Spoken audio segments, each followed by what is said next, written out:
Cristo llevó cautiva la cautividad y dio dones a los hombres. Y eso de que subió, ¿qué es? Sino que también había descendido primero a las partes más bajas de la tierra. El que descendió es el mismo que también subió por encima de todos los cielos para llenarlo todo.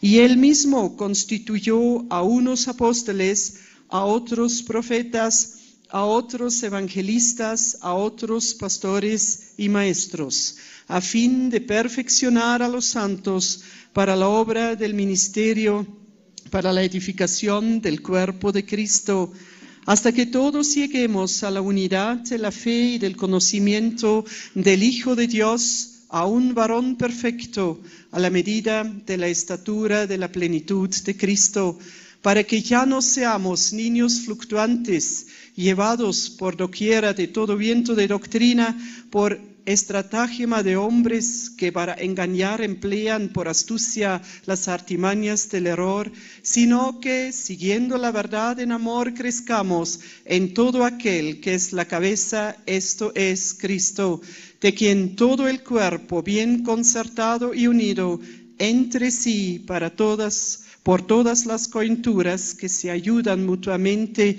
según la actividad propia de cada miembro, recibe su crecimiento para ir edificándose en amor. Oramos. Padre, gracias por esta porción de tu palabra y pido que podamos todos tener corazones dispuestos para entender qué es lo que nos quieres decir en esta mañana. Y gracias también por la fidelidad de cada hermano y hermana que ha ofrendado y diezmado para que la obra pueda seguir avanzando.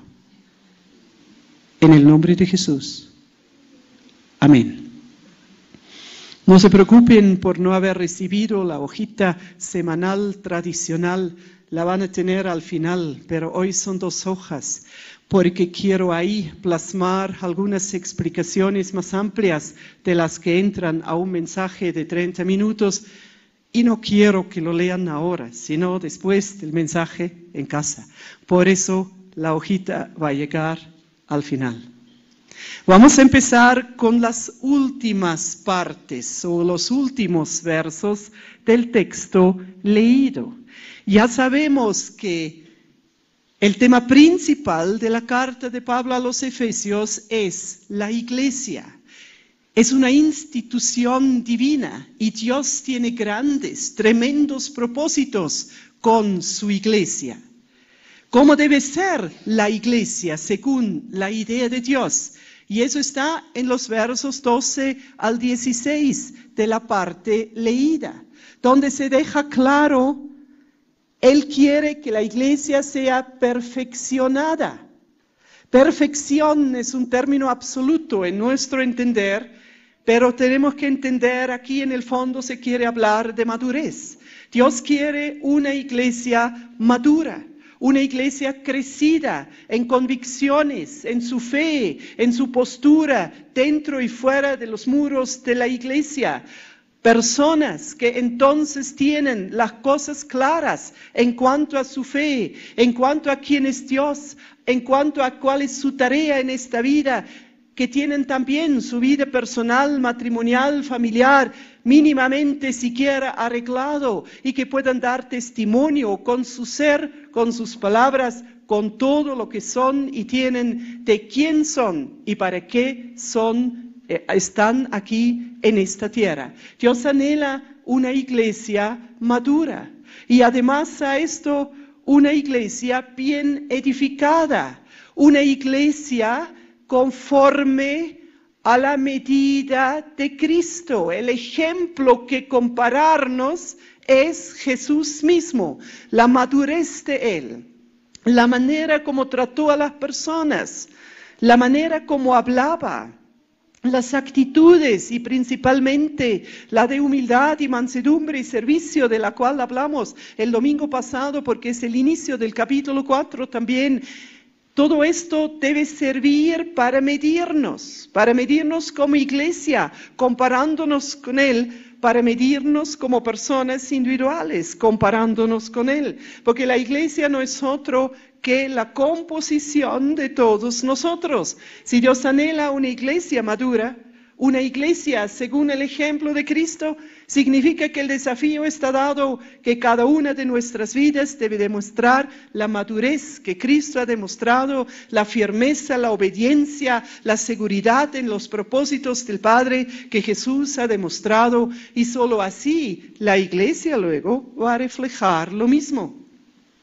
Y hacia las últimas partes del verso 14, 15 y 16 se deja claro una vez más que también es propósito principal de Dios con su iglesia la unidad y un funcionamiento en unidad. Nuevamente comparando la iglesia con un cuerpo y no con un cuerpo discapacitado, no con un cuerpo al que le faltan miembros, no con un cuerpo que está cogiendo, sino un cuerpo saludable, un cuerpo donde cada miembro ejecuta la función que tiene y donde todo eso está bien concertado, igual como en un cuerpo sano, donde la mano no hace de lo suyo propio, el pie no hace de lo suyo propio, el ojo no se resiste a hacer su función, sino donde automáticamente, armoniosamente, cada órgano, cada miembro ejecuta la función por el cual naturalmente Dios lo ha puesto en el cuerpo. Así que un cuadro de una iglesia donde en la multitudinaridad de dones y talentos y de funciones, todas estas funciones y dones y talentos coadyuvan a un solo propósito, al propósito de demostrar al mundo que aún no conoce la salvación en Jesucristo, quién es Jesús, quién es su Señor, cómo piensa, cómo actúa, cómo se comporta su Señor. Ese es el diseño de iglesia que Pablo acá hace. Y uno podría compararse individualmente o comparar la iglesia con ese cuadro y decir, hoy todavía me faltan algunas tajadas, o muchas. Algunos van a decir delgadas en algunos campos, otros van a decir ya bastante gruesas todavía. ¿Qué vamos a hacer con esta exigencia? Alguna vez lo quiero decir ahora sí, de Dios para su iglesia. Y Dios no fuese Dios en sus características si el mismo texto no incluiría también que Él ya dio las herramientas para que la iglesia pueda llegar a crecer a esta estatura. Y por eso vamos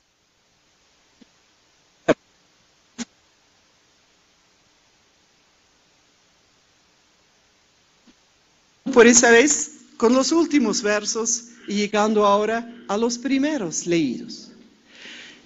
En los versos 7 al 11, ahora deja claro que ya nos dio Dios para que esa meta no sea exigencia dura, inalcanzable, sino sí meta, pero ya encaminada.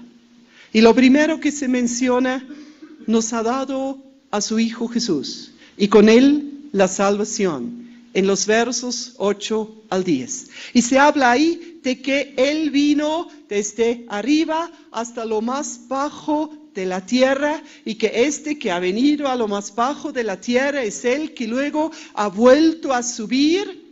Acá hay algunas teologías muy interesantes en el entorno de estos dos versos a las que no quiero entrar, pero hermanos, acá Pablo no quiere decir que Jesús haya ido hasta el Hades a predicar, sino sencillamente es otra formulación muy conocida, paulina, que Cristo, el Hijo de Dios, ha dejado la gloria con el Padre, donde eternamente ha estado, ha venido a la tierra y eso era un realmente bajar para Él asumir asumir las limitaciones del ser humano y caminar sobre esta tierra, y no solamente caminar acomodadamente sobre esta tierra, sino llegar a la muerte más despreciada de su tiempo, a la muerte en la cruz. Y por eso dice, hasta lo más bajo que hombre alguno en vida ha podido llegar, era la muerte en la cruz en el Imperio Romano, y hasta este punto ha llegado Jesús. Y por esa absoluta entrega a la voluntad de su Padre, esa absoluta obediencia, fue exaltado a lo sumo y está nuevamente como el glorificado, como el resucitado, el ascendido Señor nuestro a la diestra del Padre. Ahí se resume su ministerio salvador en esta tierra. Dios nos ha dado salvación por medio de su Hijo como primera herramienta para poder llegar a ser iglesia. Pero no solo eso. Dios hubiera podido hacer eso. Ya son iglesia, ya ven ahora ustedes qué van a hacer. Con la tarea que yo he puesto y esta diseñar, nada más les doy. Dios no es así. Y por eso dice luego en el verso 10, y el que subió después ha dado dones a los hombres. Dones son regalos. Dones no son premios. Dones no son sello de la santidad de la persona. Dones son regalos inmerecidos de parte de Dios, dado a personas. Pablo habla en otros textos de una variedad de dones que posiblemente van a tener que ser medio de otros mensajes en un tiempo no muy lejano, pero ahora, estudiando la carta a los Efesios, en el verso 11, y por hoy únicamente, y aún esto es mucho, y por eso lo que van a llevar a la casa para leer es bastante amplio por esa vez, 5 dones que llamamos teológicamente, bíblicamente, los 5 dones ministeriales. Dios entonces, Jesús al cumplir con su misión, subiendo nuevamente a la presencia del Padre, ha dado dones, ha dado regalos a las personas que son parte de la iglesia, y estas personas, por medio de estos dones, son luego las herramientas para llevar a la iglesia a esta madurez, a esta firmeza, a esta unidad de trabajar hombro a hombro equitativamente, cada cual con los talentos y posibilidades que tiene. Como dije, son más de 20 dones en total, pero por hoy los 5 mencionados en el verso 11. Y el verso 11 quiero volver a leer porque dice, y Él mismo, en este caso Jesús, dando los dones, y Él mismo constituyó a unos apóstoles, a otros profetas, a otros evangelistas, a otros pastores y maestros. Hermanos, hermanas, de cualquier trasfondo que usted a lo mejor viene, bueno, la gran mayoría son en sí nacidos espiritualmente y crecidos en eclesía, pero no todos. Acá la línea de nuestra declaración de fe que usted hoy dentro de la hojita semanal va a tener en manos en la salida. La línea de nuestra declaración de fe es que creemos en la necesidad y en la vigencia de absolutamente todos los dones mencionados en diferentes textos del Nuevo Testamento y por ende también en estos 5 dones ministeriales. Apóstoles. Los primeros apóstoles eran los 12. Nadie de nosotros ha pertenecido a los 12. Se sumó luego Pablo. Al menos Pablo, así mencionado muy temprano en la historia de la iglesia. Aunque alguien entre ustedes podrá llamarse Pablo, pero no es el Pablo que antes era Saulo, que igual era Saulo y que era un fariseo, nadie ha pertenecido de nosotros a este círculo. Este círculo con algunos otros más, no tan mencionados frecuentemente en el Nuevo Testamento, ellos eran las herramientas de Dios para fundar las primeras iglesias y para consolidar las primeras iglesias del siglo I y de la historia del cristianismo. Y con eso está marcado la función apostólica. Y como tal, como ministerio apostólico, sigue existiendo, ya no perteneciendo a ese círculo muy exclusivo, muy especial del siglo I, pero en la actualidad y en la historia de la Iglesia, son apóstoles los que tienen este ministerio de fundar y cimentar iglesias, eso es por un lado un aspecto, y los que tienen luego la función de coadyuvar al crecimiento y a la consolidación de varias iglesias en un sentido de, hoy en día diríamos mentoreo o supervisión, pero que no tiene que ver nada con imposición, sino con coadyuvar al proceso en el cual están las iglesias respectivas, frecuentemente las mismas iglesias que esta persona que tiene ese ministerio apostólico ha ido fundando. Creemos que eso a lo largo de la historia de la Iglesia, de diferentes maneras, en la historia de las misiones y en otros aspectos ha ido sucediendo y que sigue sucediendo en la actualidad. Lamentamos las exageraciones en el entorno del apostolado. Y los de ustedes que han tenido la costumbre, en contra de lo que recomendamos, de ver ciertas líneas en televisión donde se habla de superapóstoles, donde se habla hasta de querubines ahora. Hablando de personas, ojo, querubines existen. Lógicamente la Biblia habla de querubines, pero estas personas se autotitulan así, se autotitulan superapóstol, imponen, no son enviados por nadie.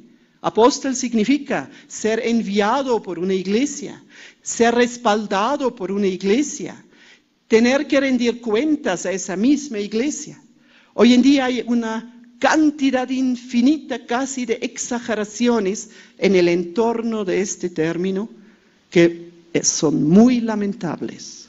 Pero no hay que cometer el error por exageraciones de no saber cuál es la esencia y la perfecta voluntad de Dios. Exageraciones no lo son.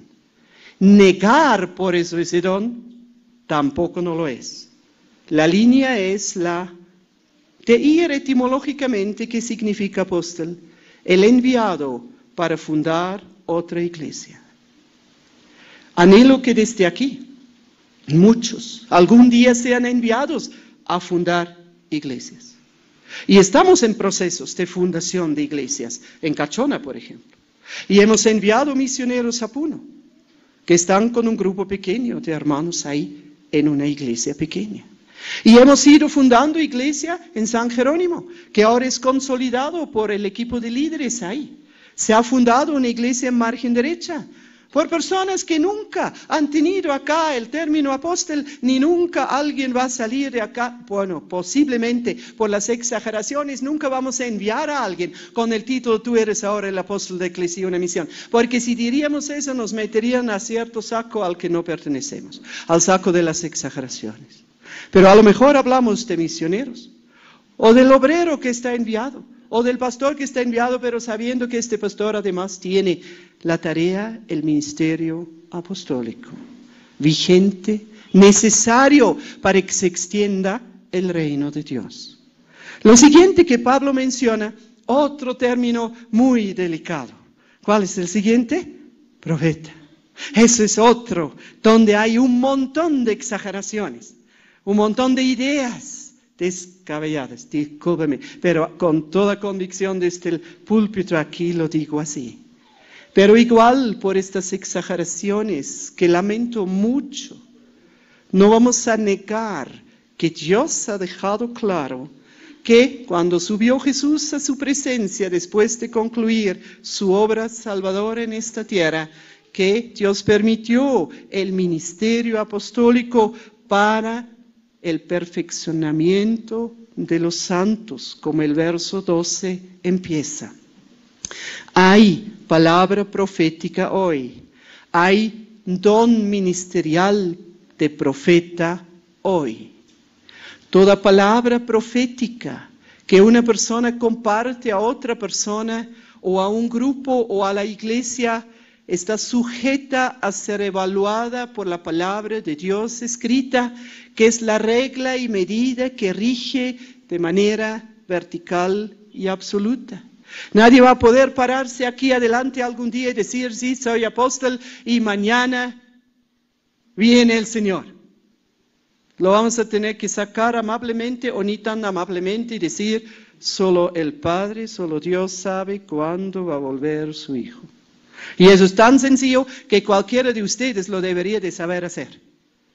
Así que lo que rige, lo que es para evaluar palabra profética, es la palabra de Dios escrita, completa entre Génesis y Apocalipsis, y nadie más va a poder aparecer y decir, yo tengo palabra de Dios que tiene que ser añadida, Hechos capítulo 30 o Apocalipsis capítulo 24. Eso no va a suceder. Pero Dios da palabra profética. Y de vez en cuando en algunos cultos usted experimenta eso, o en algunas otras reuniones. Y anhelamos que esto sea cada vez más consistente y más frecuente. Y Dios quiere usar muchos para compartir eventualmente o de vez en cuando o con cierta regularidad una palabra profética, que le puede haber venido de parte de Dios por un sentir en su corazón, por un sueño, por una visión. Hay diferentes maneras. Y donde luego el portador de esta palabra tiene que tener la madurez, la sabiduría de cómo y cuándo compartirlo y para quién es. Y Dios, y creo eso firmemente, quiere también en esta iglesia levantar a personas que luego tienen ese don ministerial de manera específica, donde Dios habla muy frecuentemente a través de palabra de tanta sabiduría, porque eso sería otro término envuelto en lo que es palabra profética, en otro momento más de esto, donde cualquiera que lo escuche, si tiene un corazón abierto a Dios, va a decir, eso es lo que Dios ahora dice. Puedo yo pensar lo que quiero y querer haber hecho lo que quiero, pero eso es lo que Dios ahora dice. Y algunos de ustedes que tienen trayectoria han estado acá, todavía en el templo antiguo, cuando nos visitó 2 veces el profeta Walter Penson, donde anhelamos que en un tiempo más allá puede volver a venir, y donde muchas de las cosas que él nos ha dicho para la iglesia se han cumplido o se están cumpliendo, y donde muchas palabras proféticas que dio a personas individuales que yo tenía la tarea y el privilegio de traducir porque él no habla español, he visto luego cómo se han ido cumpliendo al pie de la letra. Eso es palabra profética, con la cual Dios anima, corrige, consuela, en forma individual o a toda la congregación. El tercero mencionado, evangelista. Acá creo ya no tenemos tanto problema. Todos tenemos la tarea de evangelizar.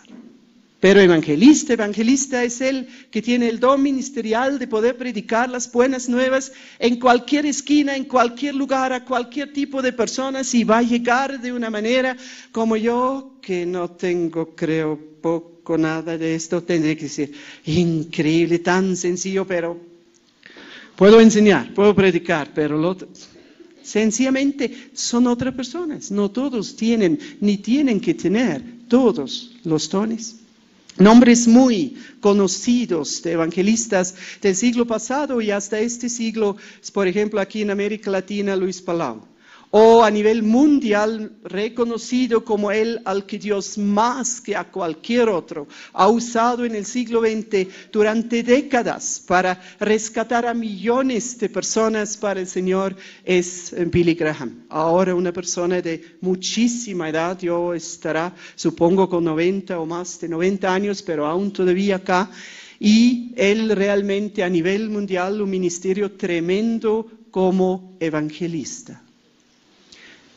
Siguiente, si seguimos en el verso 11, a otros pastores y maestros, dice. Este y, ahora primero quedándonos con pastores de repente.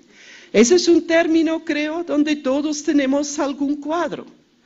El que lidera, que guía, que ve por un rebaño de animales. Algunas veces de cabritos, pero mayormente es el cuadro de ovejas. Y de ahí conocemos su tarea. Y de ahí está sacado también el término de este uso secular muy conocido en nuestros tiempos como en tiempos bíblicos. La tarea pastoral es guiar a otros, visionariamente guiar hacia la meta que Dios ha puesto, pero en ese camino velar por los peligros que podrían darse y no permitir que en este caso la iglesia, el rebaño de personas, caiga en estos peligros. Y también, y eso es muy importante, no solo en el Perú, pero especialmente en Eclesia y en Cusco, alimentar. ¿Cómo sería tener que caminar con un pastor y nunca hay comida? Y ahora no hablo principalmente de comida física, sino de comida espiritual. La tarea pastoral incluye estos tres aspectos: guiar con una visión hacia la meta y no desviarse ni por la izquierda ni por la derecha, sino saber a dónde llegar; proteger a la iglesia en ese caminar y alimentarla espiritualmente.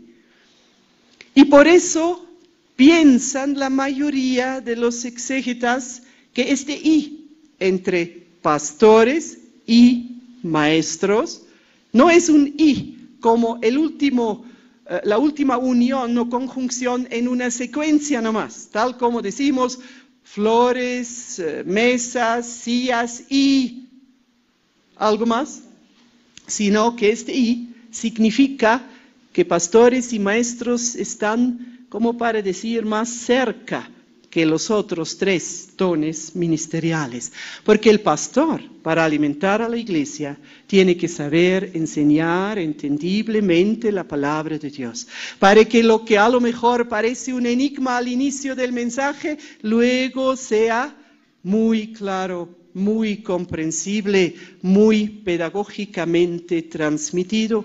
Y a la vez el maestro es bueno que no solo pueda enseñar en un seminario, porque eso es relativamente fácil. Ahí puede plasmar todo su conocimiento y luego cierra su Biblia, se va y se duerme tranquilo. Y el pastor de vez en cuando no duerme tan tranquilo. Y hace bien al maestro de trabajar en realidad la tarea pastoral para ver cuánto demanda la enseñanza hasta que lleve el fruto que uno anhela. Porque en el seminario yo también enseño, y claro, como que sí soy bastante pastora, y Dios sabe lo que hace, porque si no, en mi vuelo académico hubiera ido encima de todas las cabezas posibles. Por eso primero era, creo, lo pastoral y luego lo del maestro. Alguna vez veo, es tan fácil enseñar. Pero si luego estás en la iglesia clamando a Dios para que esa enseñanza tenga luego efecto, fruto, ahí sí se nota la necesidad de que los dos estén juntos. Anhelo que podamos por hoy solo tener ese relámpago sobre 5 dones ministeriales, entendiendo que Dios dice que ya dio los dones. No dice que dará de a poco, de gota en gota. En la formulación original, en el idioma griego, es una formulación para dejar claro, ya lo dio. De tal manera, hermanos, hermanas, el desafío está dado. Acá entre nosotros ya hay los que tienen ministerio apostólico. Si lo quieren, no lo quieren, no importa, pero Dios lo dio. Y haría bien quien es o quien sea que vaya empezando a ponerse en camino. Y el camino no va a ser enviado a la China. El camino va a empezar aquí limpiando el piso y haciendo el seminario y algunas otras cosas. Y poco a poco Dios pondrá muy visiblemente su mano sobre esta vida para que la iglesia entera, y primero los líderes, pastores y ancianos, y luego la iglesia reconocen, ahí está el llamado del Señor. Y ahí está también el corazón que pertenece a este llamado. Y creo que Dios aquí tiene a futuros profetas. Tenemos a muchos ya, a varios, diría yo, hasta muchos, que tienen de vez en cuando una palabra profética o de sabiduría o de conocimiento, y no se preocupen ahora si no entienden los términos, eso es la misma línea, que lo comparten y creo que desde estos, algunos tendrán la muy delicada tarea de crecer y pulir en ese don, de pulir ese don y de crecer en el ejercicio de este don, hasta que se pueda hablar de una profeta o de un profeta. Creo también que hay los evangelistas, solo no sé dónde están. Y eso sí es algo donde hemos carecido desde la existencia de Eclesia, pero si tomo la palabra como tal, los hay. Hermano, hermana, si tienes la facilidad de hablar a cualquiera, desde árbol, flor, perro y persona del Evangelio, empieza a hacer eso. Y vente siquiera cada 2 meses, cierto sábado, al equipo de evangelismo y comuníquete con el pastor Logio, que es el inmediato y que está sufriendo bastante justamente con esa área dentro de la iglesia, para que eso salga a flote. Y los futuros pastores acá, pónganse en camino igual como los apóstoles, porque el camino no es tan corto. Dios quiere trabajar muchas cosas para que luego pueda haber un estable corazón de pastor. Y lo mismo los futuros maestros. Tenemos varios y cada vez mejores, eso sí, tengo mucha tranquilidad en esto, pero sé que necesitamos muchos más. Maestros específicamente para el área de niños, de adolescentes, de jóvenes, maestros a nivel de seminario, a nivel de un posgrado propio. A lo mejor en el futuro no vamos a limitar las posibilidades que podría haber. En 17 años Dios ha hecho muchas cosas. ¿Cuántos más hará en los próximos 50 o 100 años? Eso demanda personas que van el camino de preparación del corazón, en humildad y mansedumbre. Vuelven a leer o escuchar el mensaje del domingo pasado, pero que luego empiezan a ponerse en camino con las tareas, por ejemplo, del seminario. Y veo sufrir mis estudiantes en mis cursos con las lecturas, y a pesar de que son a mi parecer pocas, pero ¡ay, tanto!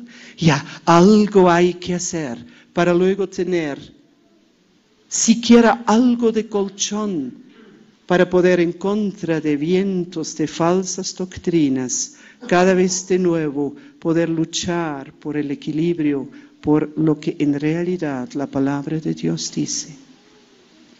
Así que el desafío está dado. El desafío está dado en forma muy especial a los 6, con los que dentro de unos momentos vamos a orar. 4 mujeres y 2 varones, que son los primeros ancianos de la zona Cusco de Eclesia, una misión. A la vez son el cuerpo, el consejo directivo, y en su función como consejo directivo tienen también injerencia hasta Puno, pero como ancianos son en primer lugar para la zona Cusco. Cada uno de ustedes debería de ubicarse dentro de uno de estos 5 ministerios, o a lo mejor más de uno, porque eso sería en sí, creo, la línea principal de lo que Dios anhela de un anciano o de una anciana. Pero a otros, ¿dónde están sus dones, hermano, hermana? Y si para nada ve uno de esos 5, no se desespere. Vaya leyendo la palabra y va a encontrar una larga lista de otros dones. Y a lo mejor ahí dentro va a encontrar. O a lo mejor ya sirve en algún área y sabe, eso es mi don, el don de ayudar, el don de servir, el don de misericordia. Hay una cantidad muy grande de dones y todos son necesarios, no solo estos 5, pero estos 5 usualmente pertenecen luego al liderazgo principal de una iglesia, de donde sale y emana luego la visión principal, el liderazgo principal, sin que esto debe ser entendido como jerárquico. La Biblia no conoce jerarquía en fondo, en realidad, pero sí hay mayores responsabilidades, hay mayor autoridad sobre ciertas personas. Y esos 5 ministerios van en esta dirección. Con esto quiero terminar por hoy.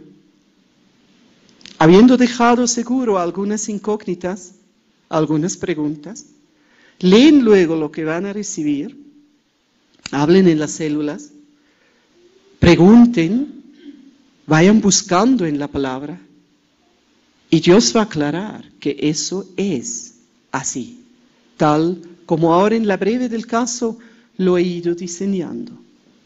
Y ahora vamos a hacer lo que está planificado para este día. Vamos a llamar a 6 entre hermanos y hermanas, y espero que los 6 estén acá, supongo que sí, aunque no haya buscado. Y tengo la alegría también a llamar al pastor Lorgio, a la pastora Dani, porque juntos queremos luego orar junto con ustedes por estos 6 ancianos y ancianas primeros de la Iglesia Zonal Eclesia Una Misión.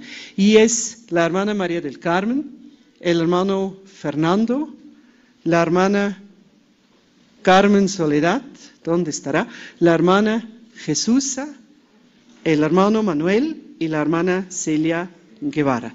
Por favor, que vengan los 6, y si Carmencita está con los niños hoy, creo, entonces que alguien la llame también. Y pasen acá arriba, hermanos, vamos a sacar, creo, un poquito más allá la guitarra.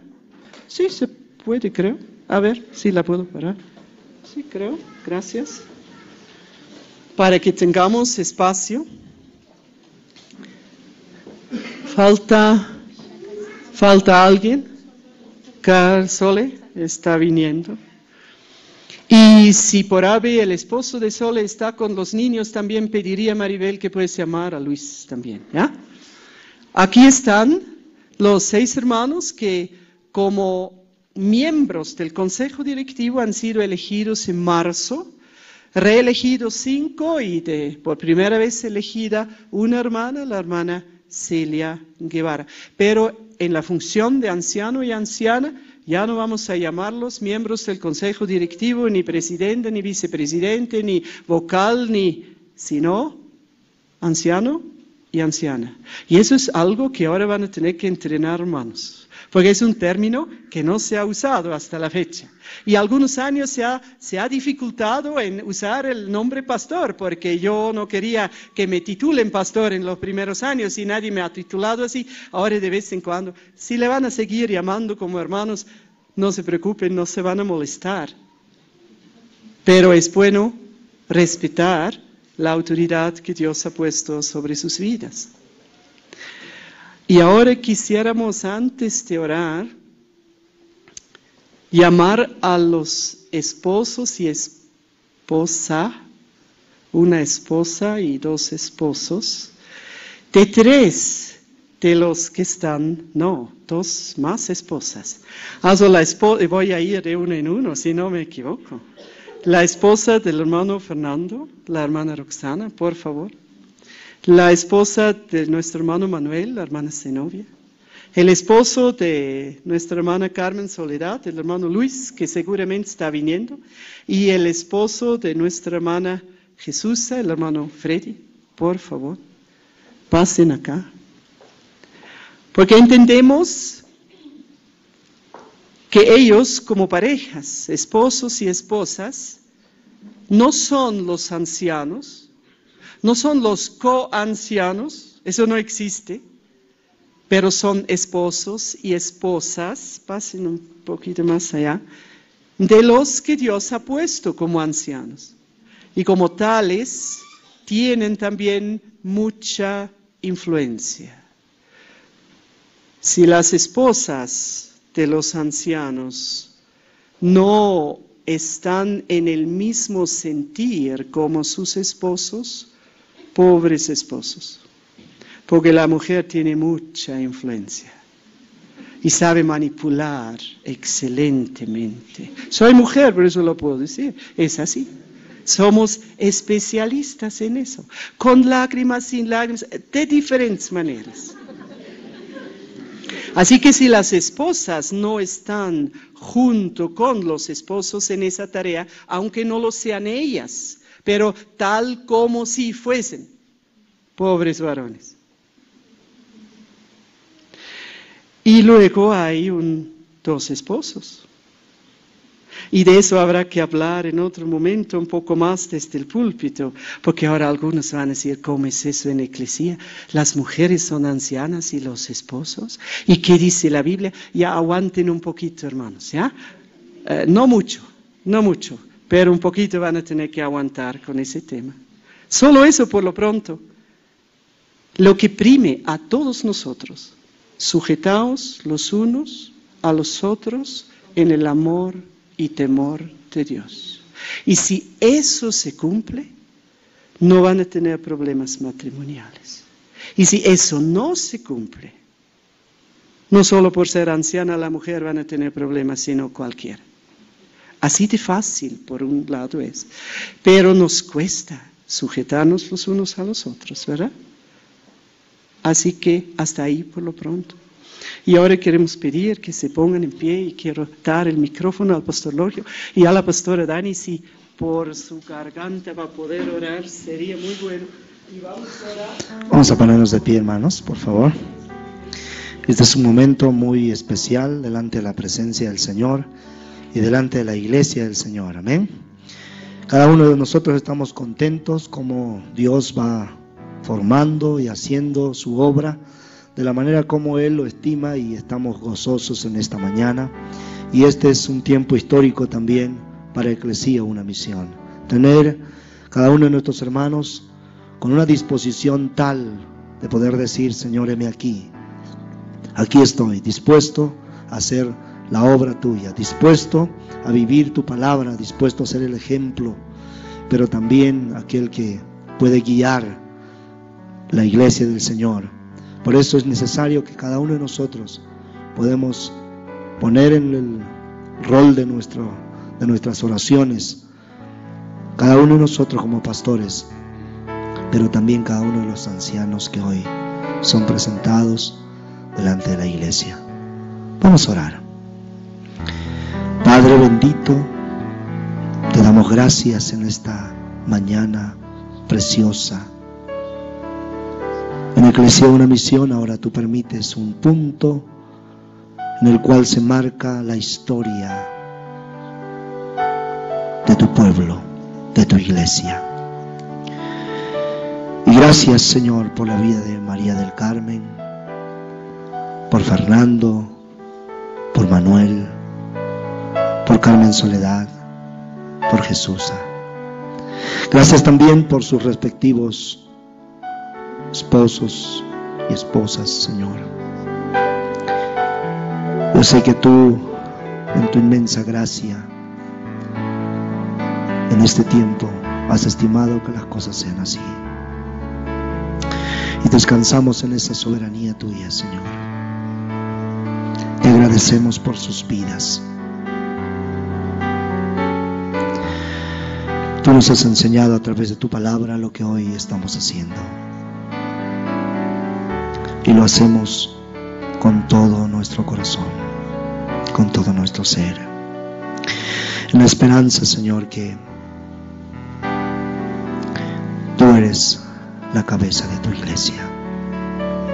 Y haremos siempre lo que tú has estimado y lo que es mejor, lo que es óptimo, lo que es edificante, porque es tu pueblo, es tu iglesia, y tú tienes el control sobre todo.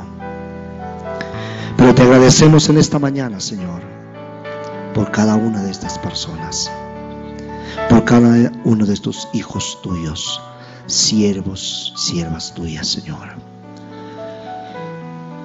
que con sus ojos puestos en ti dicen: heme aquí. Oramos para que tú les des sabiduría. Oramos para que tú les des la guía de tu espíritu. Oramos para que tú les des la prudencia,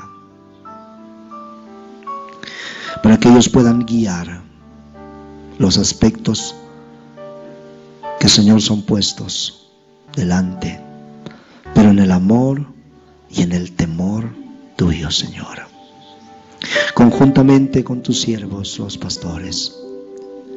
Padre, gracias por sus vidas. Y oramos, Señor, en esta mañana también para que la mano poderosa tuya sea con ellos. Oramos para que el poder del Espíritu Santo los llene, Señor. Los llene cada día.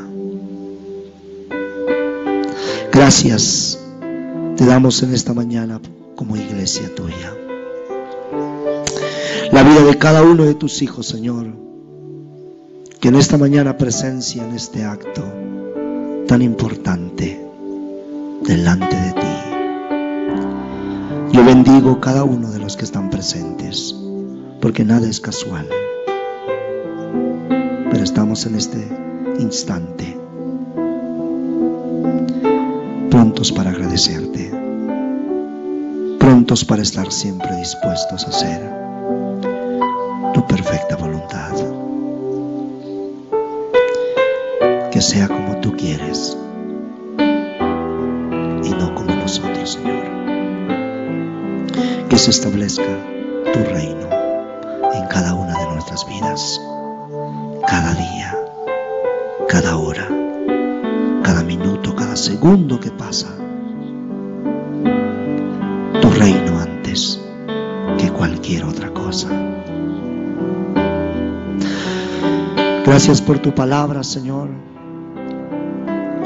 Gracias porque tú nos has bendecido a través del conocimiento de tu palabra en esta mañana. Y podemos decir juntos, queremos vivir la unidad de tu iglesia. Porque tú has repartido dones, ministerios, que son para la edificación y el perfeccionamiento de tu iglesia. Para la edificación de tu iglesia y para el perfeccionamiento de cada uno de tus hijos. La madurez en Cristo Jesús. Juntos, pastores, ancianos, líderes, creyentes, somos tu iglesia, Señor. Y te alabamos y te adoramos en Cristo Jesús. Gracias, Dios bueno, por la oportunidad que me das para orar por estos 5 hermanos que ahora han decidido ir un paso más allá. Yo quiero clamar a ti, Señor, que el temor hacia ti jamás se aparte de sus vidas.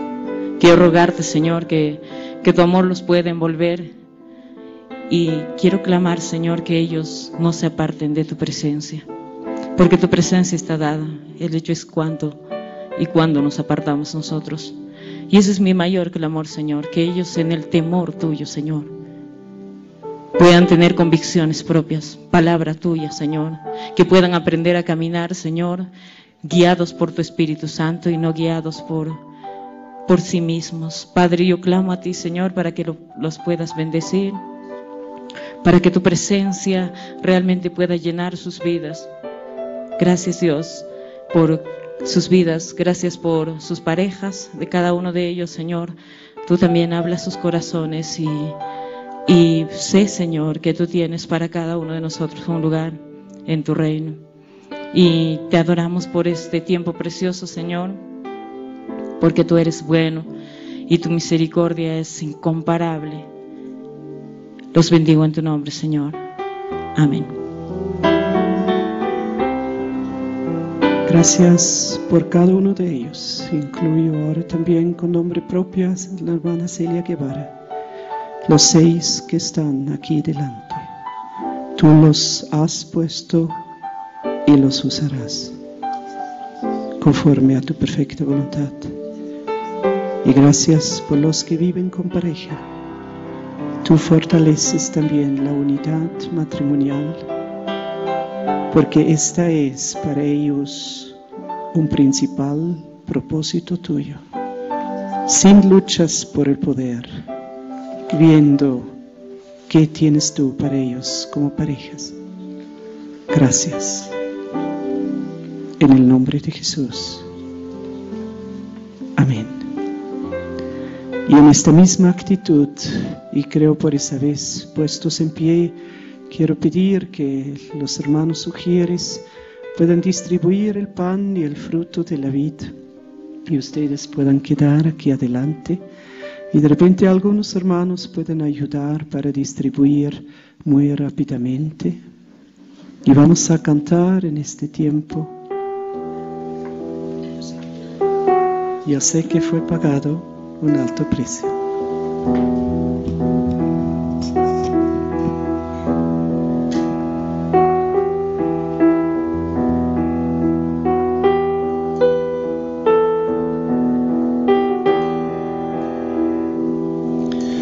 sé que fue pagado un alto precio para que seamos uno tú y yo. Cuando Jesús derramaba su vida, Él pensaba en ti, Él pensaba en mí y en nuestra unidad. Nos veía redimidos por su sangre. Con batalla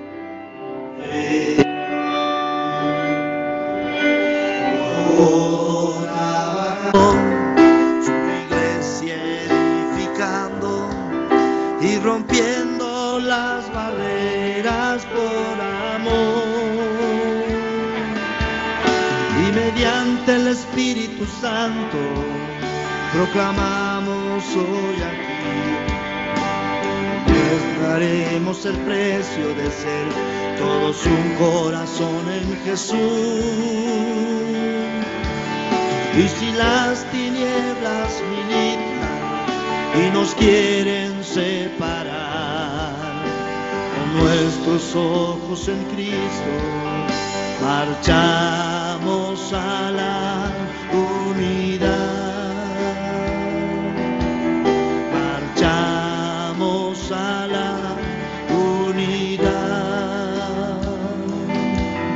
Marchamos a la unidad.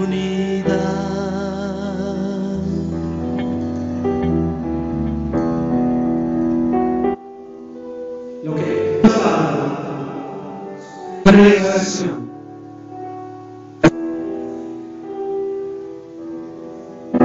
Eso es normal.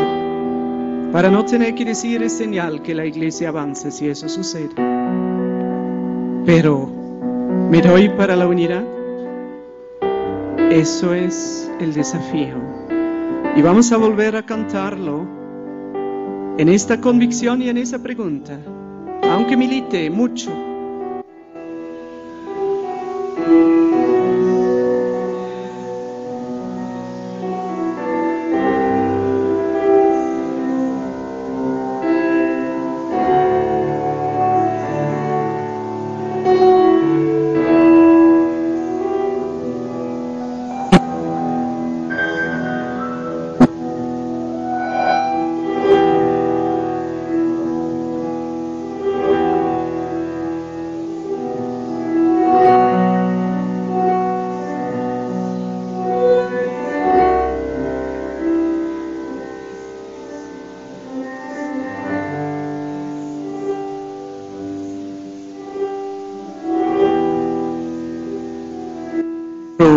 Con su propia sangre.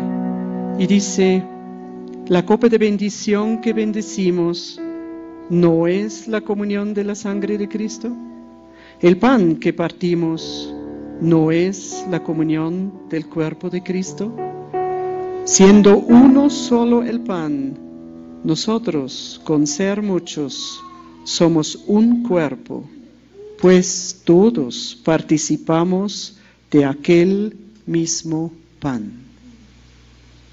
Vamos a participar ahora del pan y del fruto de la vid y luego volveremos a cantar esta canción como una declaración propia de cada uno a favor de este propósito principal que el Padre tenía con la venida de su Hijo.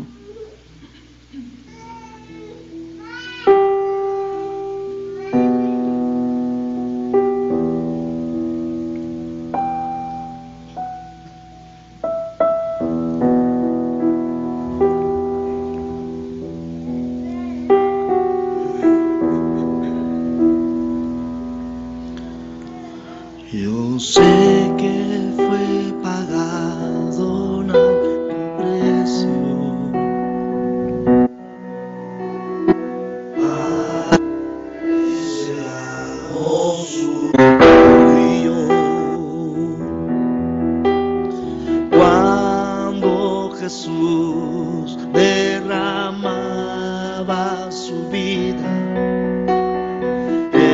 pensaba en ti, Él pensaba en mí y en nuestra unidad. Nos veía redimidos por su sangre, combatiendo la batalla de la fe. Codo a codo, codo a codo, trabajando, su iglesia edificando y rompiendo las barreras por amor. Y mediante el Espíritu Santo proclamamos hoy aquí, pagaremos el precio de ser todos un corazón en Jesús. Y si las tinieblas militan y nos quieren separar, nuestros ojos en Cristo marchamos a la unidad. Si las tinieblas, y si las tinieblas militan y nos quieren separar, nuestros ojos en Cristo marchamos a la unidad. Marchamos a la unidad. Vamos, decláraselo al Señor. Marchamos a la unidad. Es nuestro compromiso. Marchamos a la unidad. Marchamos a la unidad. Marchamos a la unidad.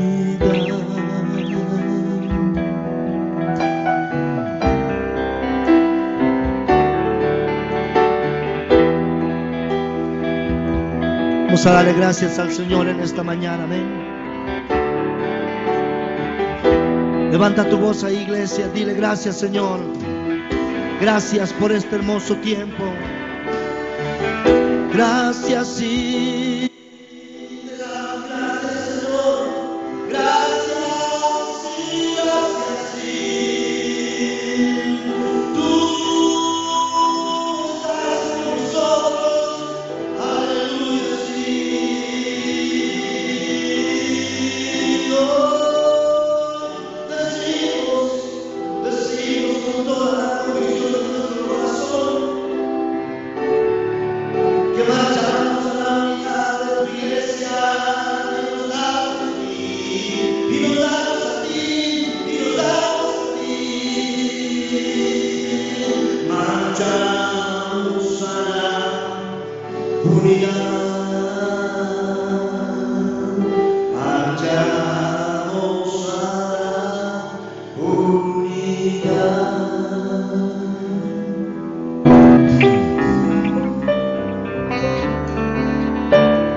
La gracia del Señor Jesucristo, el amor,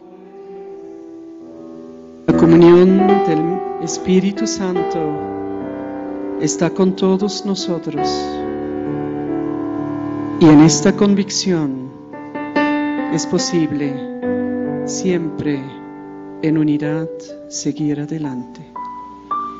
Gracias, Padre, gracias, Jesús. Gracias, Espíritu Santo, por este tiempo y por todo lo que tú mueves en cada corazón. Te adoro, te bendigo y a ti damos toda la honra y toda la gloria que te pertenece, ahora y para siempre.